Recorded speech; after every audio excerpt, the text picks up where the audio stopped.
Hi guys, welcome.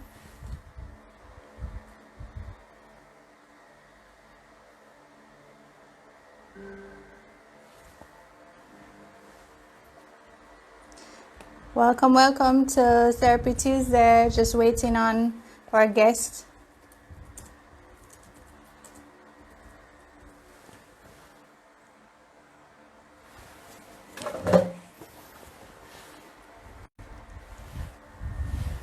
Welcome to another Therapy Tuesday with Art Therapy JA, and today we're gonna have a lovely guest with us, Zahra Warner, who is a drama therapist. Here she is.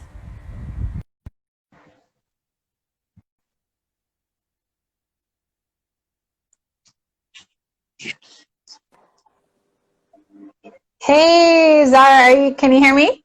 I can hear you fine. Can you hear me? Okay, let me just put this comment in. Welcome. I didn't know if you wanted to do an intro, so I was just going to hang back and wait till you were ready, but here we are. I'm just Okay. No, excited. I was having. Sorry. Welcome, guys. I was having a little bit of a delay today. It's just one of those days, but we're on. So I We're here. have one. Say that again, Zara. I was just saying we're here. That's all that matters. We can do anything from here. Yes. So welcome, guys, to another episode of Art Therapy JA's Therapy Tuesday. Really appreciating the feedback and what's happening with everybody coming on and saying, they appreciate these talks. So just a little bit about me. My name is Lesli-Ann Belnavis Elliott. If this is your first time, this is just a weekly series that was started due to COVID, and just wanted to have conversations with different professionals, mental health, expressive therapists, persons in medicine, about different topics. And today we have Ms. Zahra Warner, who is a drama therapist and a fellow expressive arts therapist based in Jamaica. So, Ms. Zahra, should we start with the check-in activity first, and then I go into the intro for you? Yeah. Because I'm thinking of doing it a bit different Yeah. today. Yeah. So if this is your first time, every week we start off with a check-in activity and we end with a harvest activity. And this is something that just is to exemplify ritualism, continuity in the therapeutic process. And today we're doing it a bit different, where Ms. Warner is going to lead the check-in. So feel free to join us and participate. So Zahra, you want to lead us off with what the check-in is? Sure. Thank you so much, Leslie. Thank you so much for this space. You've created a space, and it's really important in this Thank time. you. I just want to invite all of us, myself included, to take this moment to check in and realize I'm here. We made it. This whole day happened. This whole month happened. This whole year happened, and we're here. We're sitting in this moment, and so I just want us to ground ourselves here. Just meaning that we're going to turn off all the outside distractions as much as possible and focus in on what our intentions are for this moment. So you may have come here with various intentions out of curiosity to learn something, for some hopefully secondhand therapy, who knows? It really doesn't matter. The fact is that you're here. And so I want us to take this opportunity to check in. And that means, for my process, a lot of the time, because drama therapy is embodied, it is checking in with that body, because our body holds Mm. so much information, right? It holds so much of the things that we may not even realize that we're holding, and that we may be ignoring, and that we may just be pushing through because that's how we're programmed. We push, we go. So I just want to give us this opportunity to sit in this body, to ground yourself. I'm gonna invite you, if you're able, to plant your feet on the floor or anywhere that feels most comfortable for you. If you're in a wheelchair, you plant them securely on those foot pads if it feels good for you, and to relax the upper body now. So relax it onto the back of that chair if you have one. If you're practicing some really mindful posturing, then that's perfectly fine. Finding something that feels really comfortable for you and allowing the hands to fall where they may. I really like my knees or my thighs. And if you feel so moved, if you feel comfortable and safe enough, you can close your eyes and we're just Or gonna you can start. lower your gaze if they don't feel Thank, comfortable. thank you, darling. I love that phrase. You did introduce me to it, and I love lower your gaze. That's beautiful.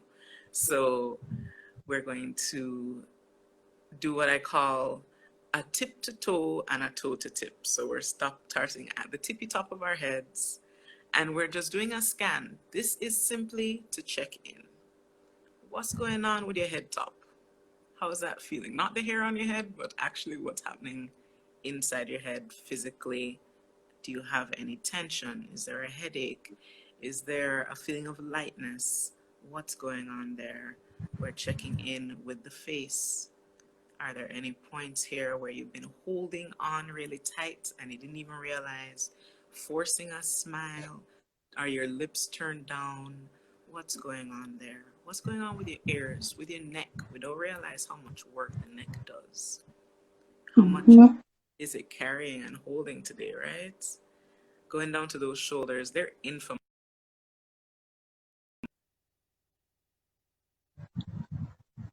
Uh-oh, we lost Miss Zara. Oh no. Let's see. Let's see if we can reconnect her.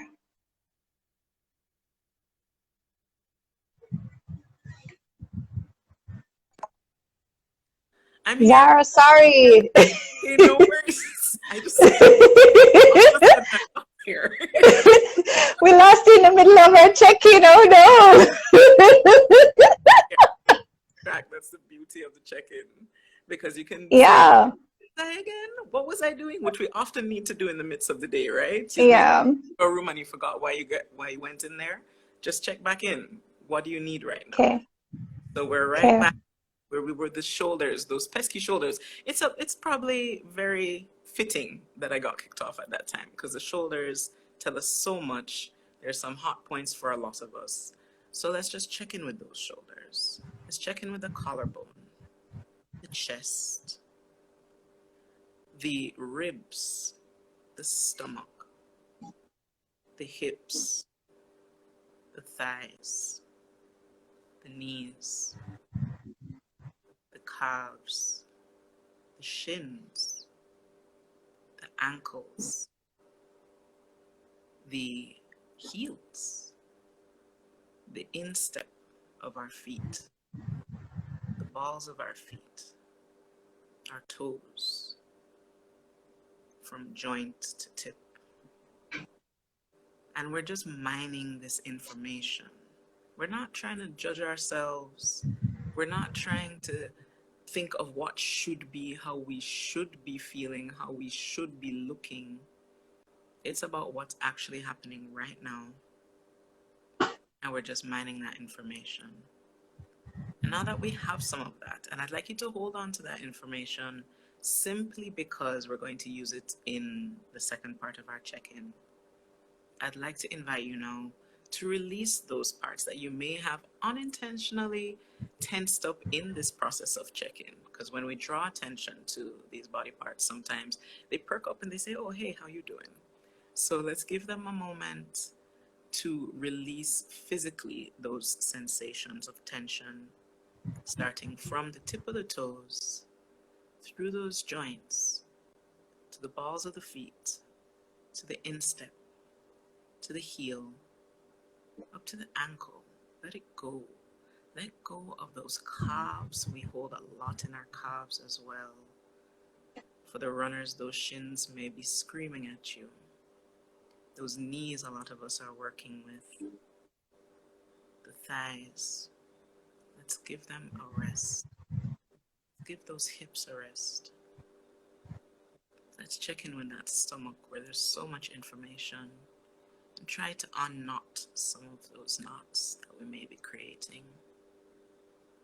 Let's move up to that chest where so much of our life force is placed. And let's try through breath to give ourselves a moment of pause. And that breath doesn't need to be forced, it just needs to be mindful. So we're mindful of when we breathe in, how that chest may expand or raise. When we breathe out, how that chest may contract or lower. And just spending a couple seconds there, making sure we're really comfortable with that rhythm. If it's too fast for us, maybe slowing it down. Moving up to those shoulders, allowing them to drop. Up that neck, allowing it to relax so that our breath and our voices come more easily and more freely. And up to that face where we hold so much and hold back so much. Let's take this opportunity to just allow it to be, almost as if sleeping. In this space, and right back up to the head top. In this space, I want you to go back to that information you mined earlier. And I'd like you to try to wrap your mouth around a word or words or phrases or sounds that may best describe where you Or are. shape. Or shape. So the next thing I was going to invite you to do is, if your body knows how to make a shape or a that best describes that feeling, that sound, that phrase, that word, to allow your body to go there in this moment. What shape does your body want to take on right now? I will model. Yes. Leslie, do you wish to model? Oh, sure. I was gonna if I could do the shape, how would I do this? It would be fluid like water. Fluid. So that fluid like water. Yes. That would be my shape. And I would invite the viewers to write what is the word that you used, Zahra? Or was it? Movement? No? Yeah. Yes. Or whatever comes up. So if it's a shape, if it's a movement, if it's a word, if it's a color, that's you right. can put it in the writing. Did you have one? Yes. Zahra? I think for me right now, it's very similar to yours in terms of movement, but I'm trying a lot to stay in flow. So my thing goes whoosh, flow. Right? Whoosh. Okay. So thank you so much for that, Zahra. I know this may have felt a little bit different for our viewers, but this is, I'm sure, a part of what your modality entails, which is really something that's physical, and you have to embody that. I know, kind of piggybacking to last week where we had Stephanie Belnavis, who was a dance movement therapist, and talking about movement and embodying certain things in our, our body. How do you say that? Our body embodies certain feelings, emotions, situations, and just having to do that check-in today where we're checking in with our bodies, feeling where there was tension. I know there was tension in certain parts and I had to release it. And this is something that I'm sure that you do. So just, can you elaborate a little bit more about who you are, what you do, and who you work with? Absolutely. So I am Zahra Warner. I identify myself in this moment as someone who is using drama to empower, to create spaces of healing and sharing, and for growth. So, and that phrase changes every day that I say it, but you and I discuss a lot the elevator pitch of our professions or of the field Yes. studied, and the textbook definition of drama therapy is the intentional use of dramatic or theatrical techniques to achieve therapeutic goals. And really what that means is that someone has entered into this space either as an individual or as a collective with the intention of effecting change in their personal lives or their collective lives. And they've chosen, in this case, to use drama as the modality, which is like the right? In through which to do that. And so, So, well, go ahead, go ahead. so in my particular work, what I find myself doing a lot is, and what I think is the most succinct way of describing what I do, is to help people to tell their stories and also to write the stories that they would like for themselves. So one of the principles of drama therapy is rehearsals for life, which means that we are given the opportunity in the drama therapeutic space to safely practice and take on and embody the realities that we would like for ourselves. So that when we go out in the world, it's almost like you're enacting or activating a kind of muscle memory by having, yes. So is that like acting when you say rehearsals, or what's the phrase that you use? Rehearsal. Say that again, Zahra. Rehearsals for life. Rehearsals for life. So then is that like you, just like how you said you would modulate earlier, so is that like if there is a difficult scenario or a situation that somebody has an emotional connection with, they have to, you guide them with kind of acting it out in terms of the possible ways that they would want a response, or how they think the person would respond, or exactly. So okay. you know, when you have like an interview coming up, for those of us who do that, and you might say to your friend or to your family, can you walk me through this? Can you ask me some questions, put me in this scenario and see how I respond, and let me see what things come up for me where I may feel like I don't know that answer or comfortable with that. It's in its most simplified form, a way of doing that, right? Okay, so how is that different from you just act for somebody, or how is that different from drama class?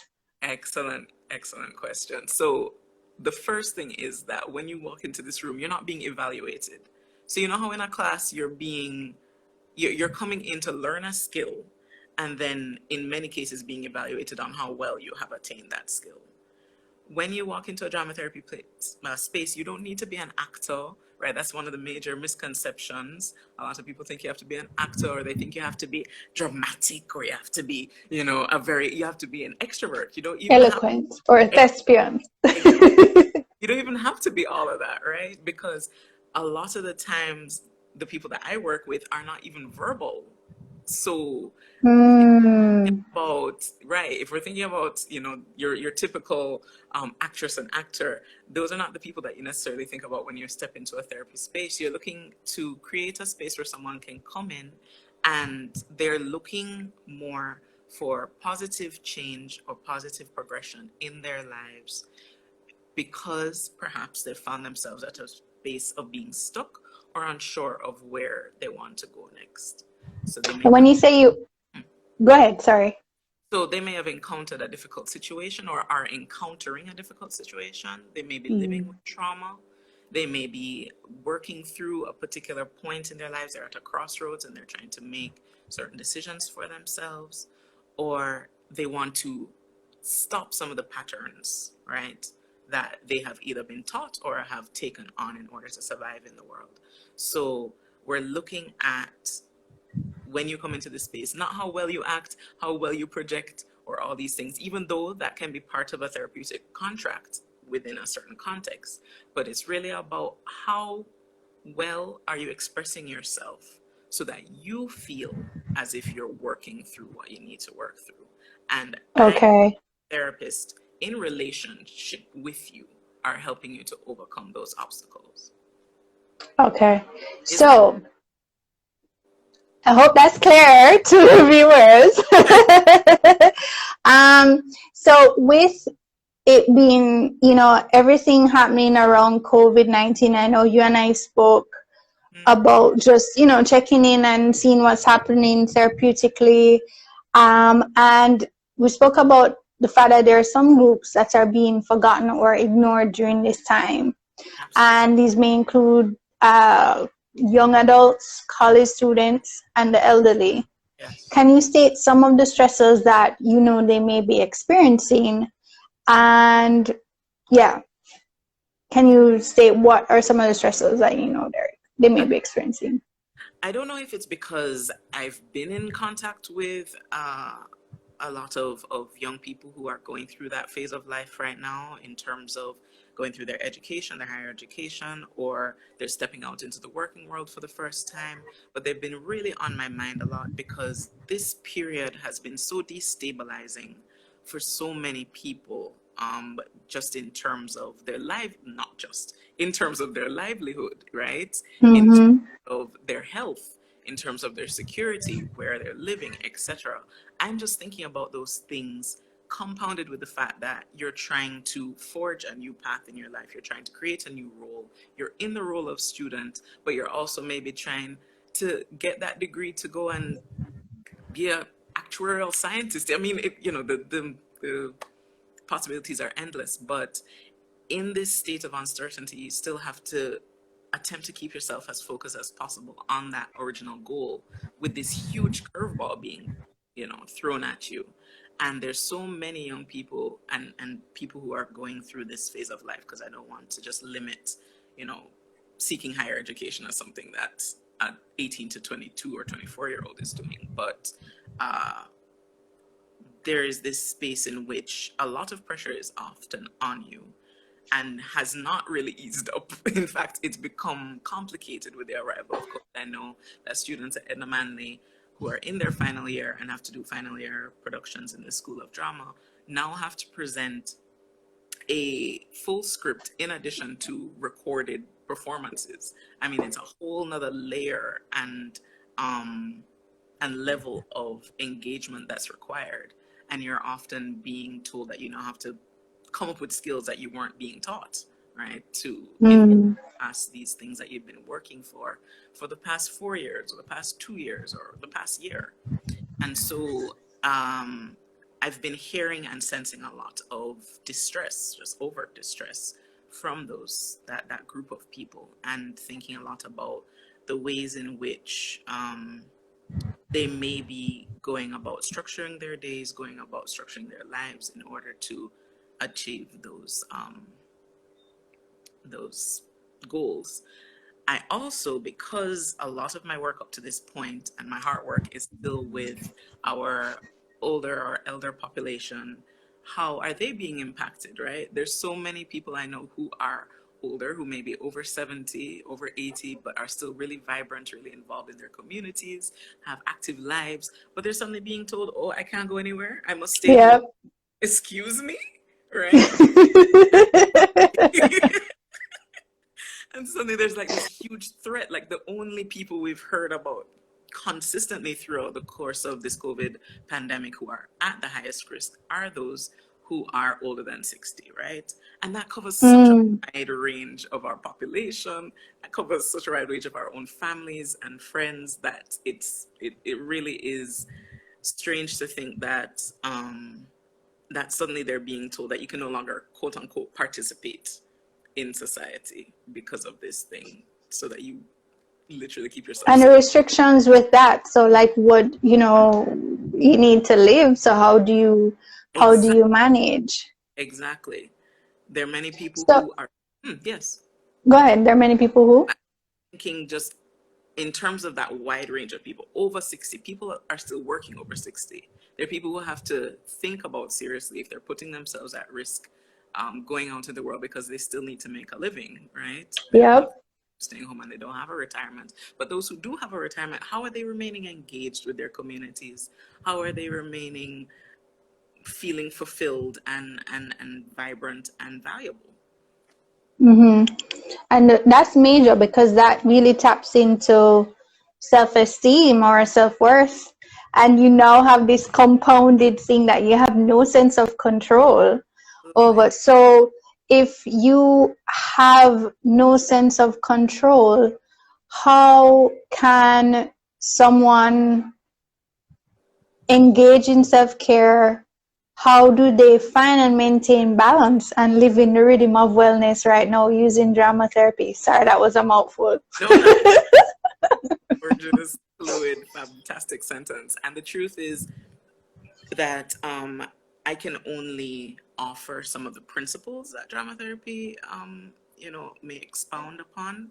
And a huge part of that is in the school that I was trained in, being role therapy. How am I showing up in this space? What roles am I occupying in right now in this life that I'm living? And how do I get comfortable being in those roles and being in a relationship with other people's roles? So, for example, there are a lot of people who are now or have been at home with their families in really intense situations. Not necessarily that they're unpleasant always, but you may be living in close quarters. You're suddenly spending a lot of time with people that you don't typically spend more than a couple hours, maybe a day with. And out of necessity, you all are all here in this same space. And a lot of things can come up for people in those situations, especially for young people who are trying to individuate, right? Who are trying to now become their own person. They're trying to become a grown-up, right? And you've been going out to school, or you've been going out to work, and you've been doing those things, and suddenly you may find yourself at home with your parents or your siblings, and a lot of stuff can come up. So you can find yourself reverting back maybe to how you were when you were a teenager.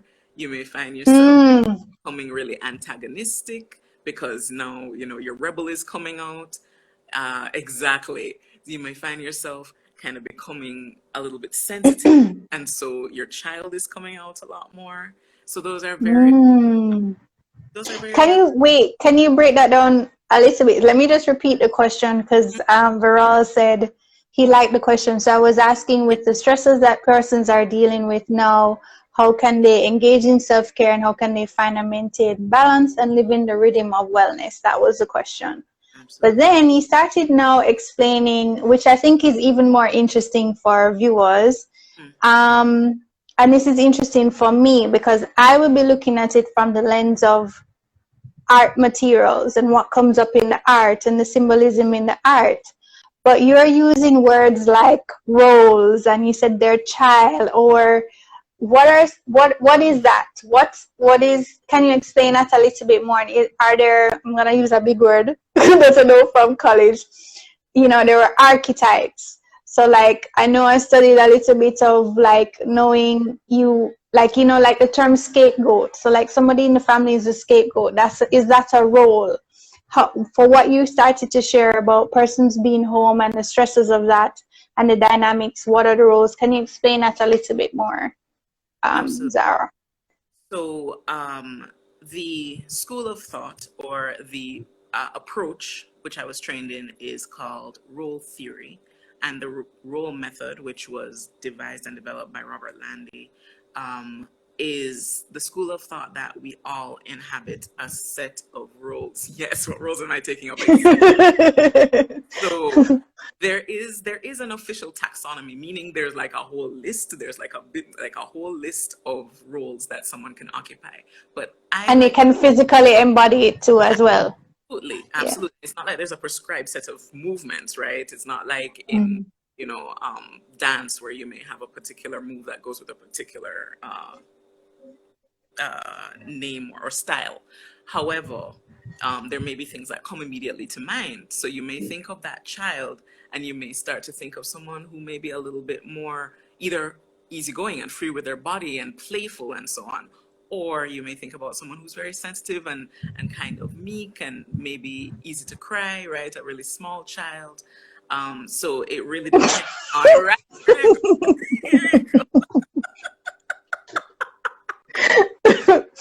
Yeah, sorry. No, you're absolutely right. You're making the point there that it really depends on the individual, how they may interpret that. So there's already a huge scope within the set of roles that are presented to us by Robert Landy. However, in my work, I've come to understand that when it comes to the Jamaican context, we may have a whole other set of roles that we're bringing in, right? So like what? Like, I'd love to know. So I'm thinking the Ginal You know, Ah, you may think about the okay. Anansi is a big part of the work that I've been Did thinking you through. say auntie? Anansi, Ah, by us, okay. that he in and of himself, or the Anansi figure in and of themselves, encompasses a lot. But just thinking about it as in this case, the trickster, you know, somebody who always able to find their way around things creatively. Let's put it that way, in as Hmm. possible. So it it's an invitation to think about, how am I showing up right now, right?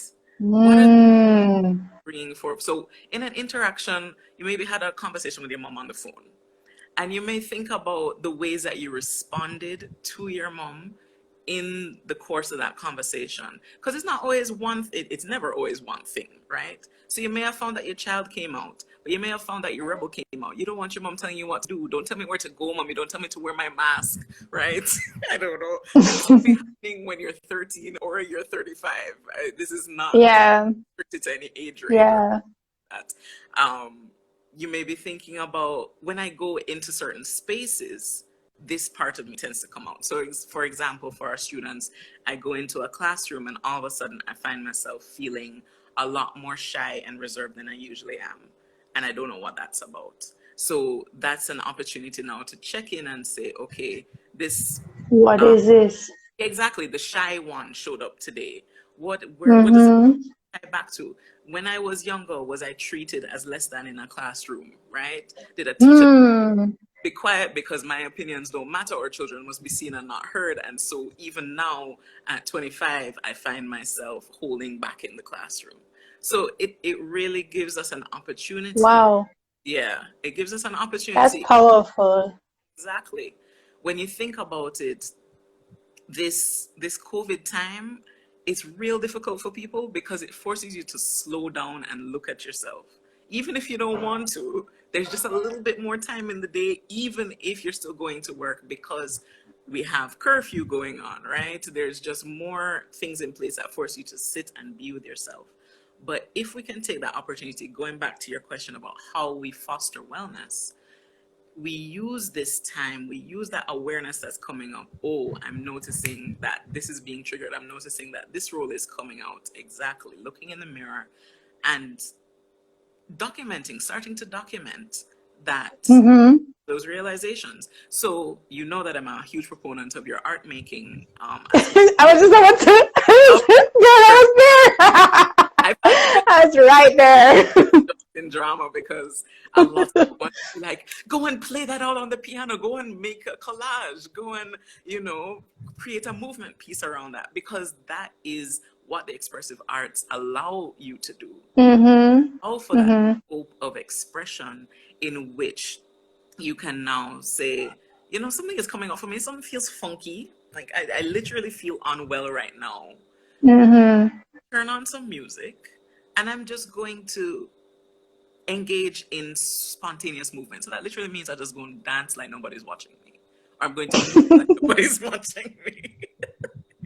But the truth is, it sounds silly, it sounds funny, but you very often realize that you're working through things as you're moving Mm-hmm. through them. It's so interesting that you shared this, because I really remembered a piece in one of the classes that I did as a student, where the art therapist had like a physical representation of some of the characters that may come up in family dynamics Yes. and what that was. And then she had us like physically move into that, what we thought that was, which is really Mm, interesting. But my component yes. could work in conjunction with you, where I would have the client frame it in a creative way, and even the type of materials that they use to show that. I have even had a case with a client where family dynamics, where it is the same thing that you said. The child has not been needs have not been met, and they're now an adult. And so they're looking for this kind of yearning from that parent, which they're not going to get. And so we had to create that using, you know, plasticine and stuff, and what you see. And I incorporated toys, which I never do before because I'm not a play therapist, but these modalities are interesting. And you saw the shift. So I just think that's really interesting what you shared, Zahra. So I think I had asked you the same. Are there any other tools? Someone is asking to repeat that. Is it my question or Zahra's question you wanted repeated? Truth Seeker. I don't know. Yeah, Truth Seeker 13. While we're waiting on them to write it back, Zahra, one more question before we prepare to close a little bit. Quick. I asked the question, how does one, I think I asked you the question, how does one find and create balance and practice wellness? Are there any other like tips, right? So you The person's just way exactly into some of the other points I was bringing up, because in always striving to be as inclusive as possible, I want to remember and remind myself, because I have to do that in my work all the time, that we don't always have the physical ability to move through some of these things, but there are other tools even within drama therapy that are available to us that are called projective techniques. So that really means that we are taking some of that, especially when we're dealing with really traumatic things that are coming up for us. It's helpful to take them outside of ourselves so that we can look at them more clearly. So through the use of tools like puppetry, right? You and a puppet may want to have a conversation, or you and two puppets may want to have a conversation. You were talking about in that class. I know it sounds funny, but sometimes having those kinds of conversations outside of yourselves allows you to see it more clearly. You were talking about that class in which you saw physical embodiments of some of those roles. You may also find those physical embodiments in figurines or structures in your environment that you already have, and you can set them out on a table, a coffee table, or anything that you may have, and use that to kind of work through some of the dynamics that are coming up for you. So those are more abstract ways, but we're also thinking about always coming back to the basics. Journaling, it's not something that ever goes out of style, because speaking about documenting our movements, our feelings, our thoughts, our roles that are coming up for us, those can be documented in different ways. If we're not comfortable with language, if we're not comfortable with writing so much, you can document in different ways. You can do video documentary. A lot of people are I was gonna add that. Absolutely. We use our art materials, right? You can start to sing and record that on your phone, because a lot of people get therapeutic benefits from singing. So those are ways of checking in with yourself, but also practicing some of those really basic meditation exercises that we went through at the beginning of the session. Doing a check-in, doing a body scan, head to toe, what's going on with me right now? And then allowing yourself to take some time and move through that. Because the biggest gift we can give ourselves in this moment in history, where we're going through so much compound trauma, there's so much going on that's layering on top of itself, is to stop and check in. Hi. I just saw my brother pop up with a question. So I will answer that very quickly, sir. So what we're doing in those moments is really taking stock of where we are, because if we're more aware of where we are, we're less likely to go and throw that stuff on others, right? Meaning, if I know that I'm angry and you come to me with some stuff that isn't that serious, and I find myself tripping off, I might be able to more quickly rein myself in and say, you know what? Regulate. Exactly. Regulate. Not in a great place, right? Can we talk about this later, or anything else that you need to say in that moment to give yourself? Yes. Another piece that relates to boundaries, which I feel like we need a part 2 conversation with following up with that, because a couple of things. I love what you said about journaling, and I know there's this big context in Jamaica. We don't write journal in terms of journaling. You have persons who do it, but generally as a culture, that's not who we are. So Yes. I appreciate the fact that you are reiterating that there are other ways of journaling, that now you can use technology, you can take photos, you can record, you can do all those things. I just want to talk to you about boundaries too, and being able to check in, because that's an aspect of self-care.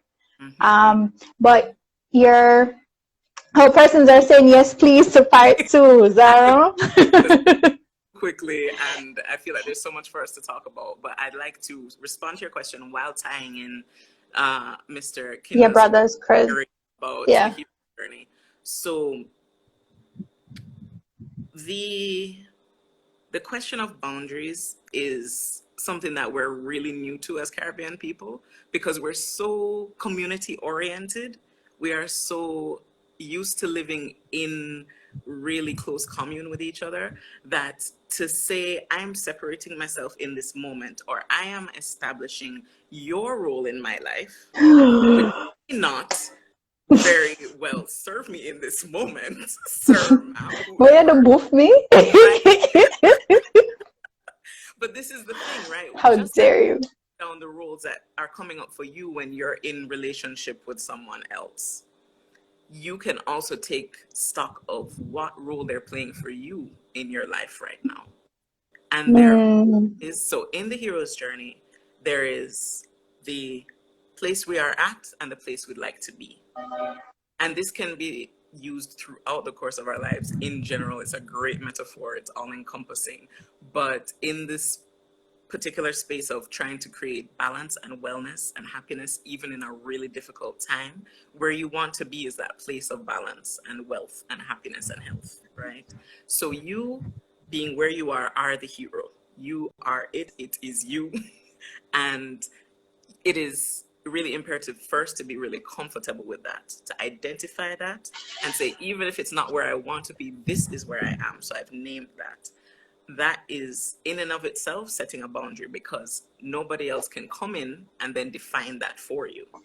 Now, people, and there are things in your life that are going to be obstacles to getting you to your journey. That is another element of the hero's journey. And those are those rules that you find that come up that trigger the things that are not helpful to you. Exactly. The blocks. Exactly. And whereas I would have somebody create it, you could create what those blocks are visually. Yeah, continue. So this person or this situation that you always find yourself in, for example, for me, it's self-doubt.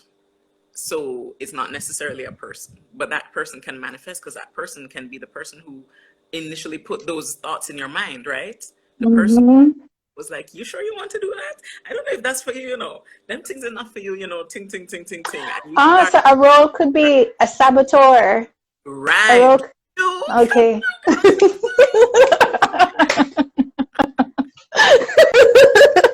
Sorry, continue. Because I don't know if anybody is as into pop culture as I am, because I mine a lot of wisdom from pop culture, but there's so many instances, right? Like, for example, I watched something called RuPaul's Drag Race. And same. Drag Race, yes. which is it, where he talks about your inner saboteur. Yeah.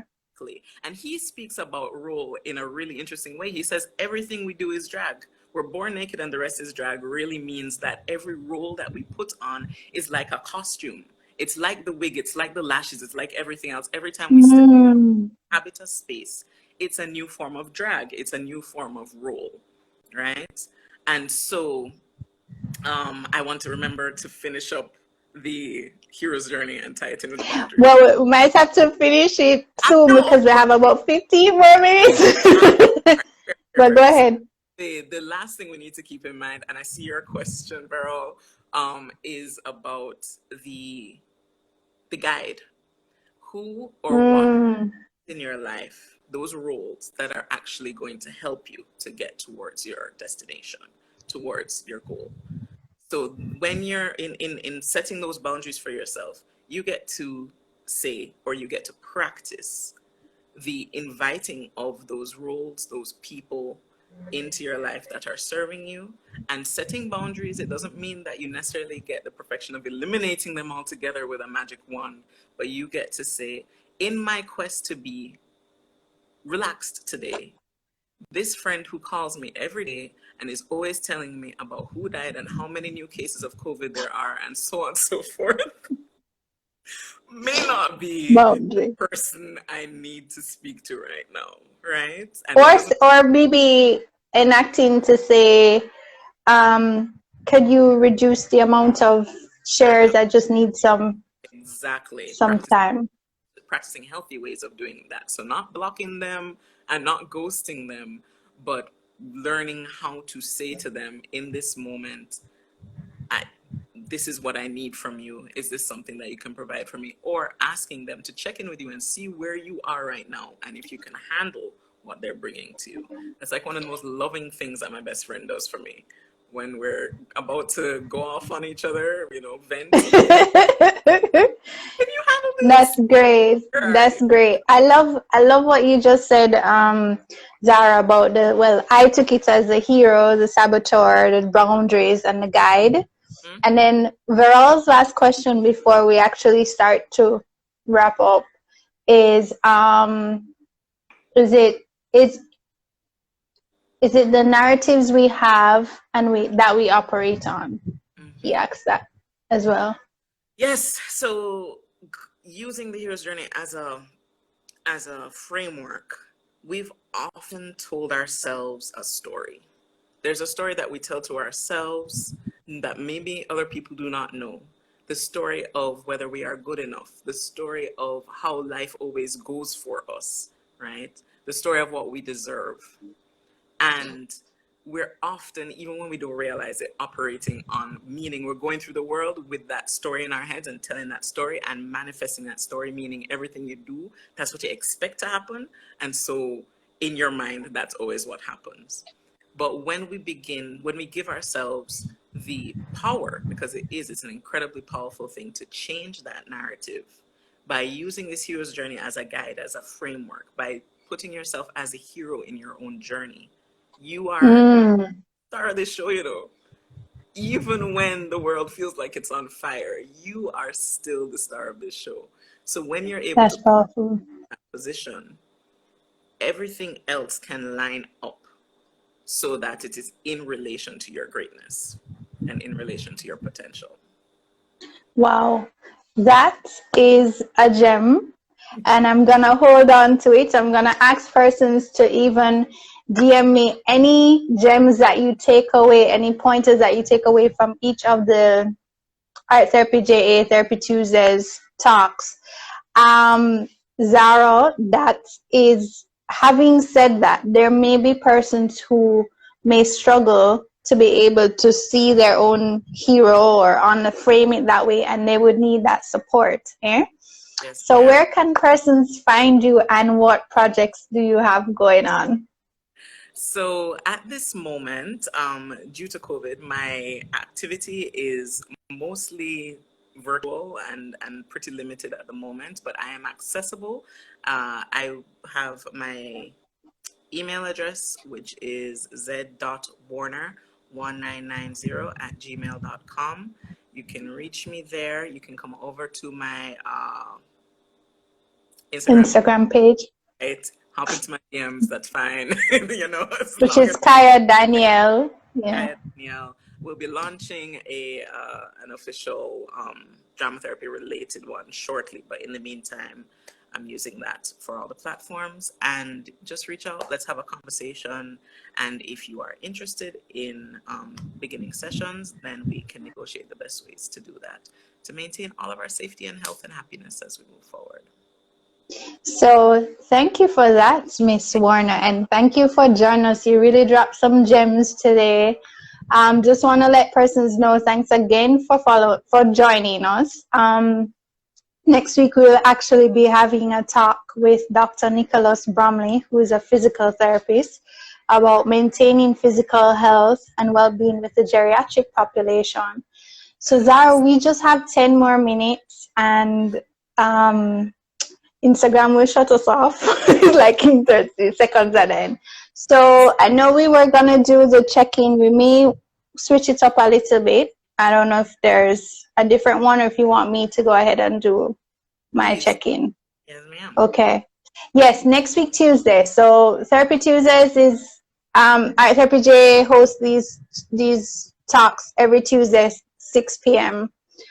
Till end of June. Coming July, there may be some changes. But yes, next week Tuesday, 6 p.m. or 7 p.m. Eastern time. So we started off the check-in with doing a drama therapy check-in today. Very different, where we scanned our bodies and then we held on to anything we made a word or shape or movement of how we felt after checking in. So having checked in, I'm going to do the reverse. Maybe now, Zahra, I don't know if you have any art materials, I have but some. I'm moving with you. I've got my pencil case. so the check-in is thinking of the same feeling, or maybe your feeling has changed now. You could either think of a word, shape. I think for now I want us to create a shape showing how you feel. So if it's the same feeling, that's fine. So I'm doing mine and I'll wait on you. And the viewers can post or type what their feeling is right now. It can be a word, shape, movement, no sound. I don't know how you'd make a sound. I guess you could write what the sound is.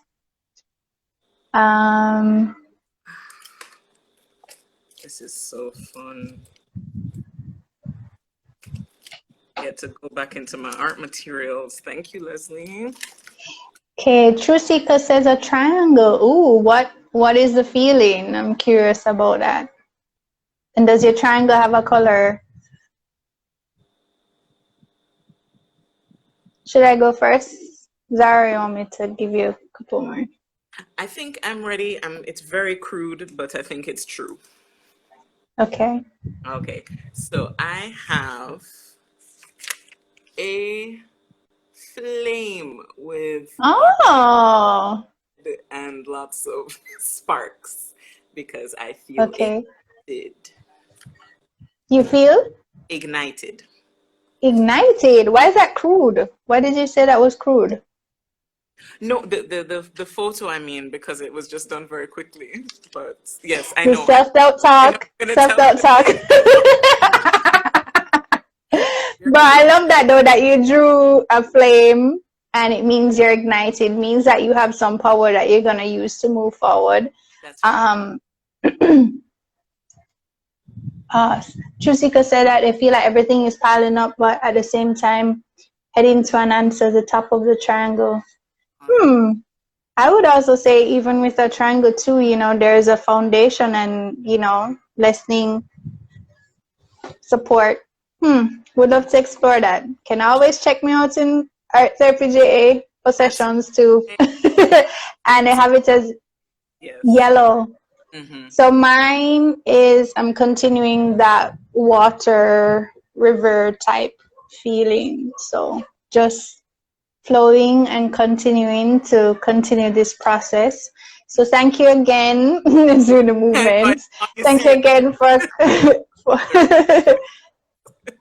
thank you again, everybody, for joining us. Thank you again, Zara. Awesome work with doing drama therapy. Join us next week, 6 p.m., 7 p.m. Eastern time, where we will talk with physical therapist Dr. Nicholas Bromley about maintaining physical health and well-being with the geriatric population. Be sure to feel free to message me on info@arttherapyjamaica.com. If there are any pointers from the talks, you can always watch the sessions back on the IGTV or on Art Therapy Jamaica's YouTube channel. I would love to get feedback about any topics, anything that stood out for you, anything that you think we should focus on in the future. Thanks, guys. Thanks, Zara. I love. Oh, quick plug. I'm going to be on RJR tomorrow morning at 7:45 on Sunny Side Up. So What number is that? that is That's on the radio? yes. RGR 94 Yes. FM. Thank you. Thank goodness for you. Yes. What time you said? Sorry. 45 a.m. tomorrow morning. 7:45 a.m. Okay, so guys, check it out to listen to Zahra Warner. All right, thanks again for following us on Therapy Tuesday. Say, mommy. Okay.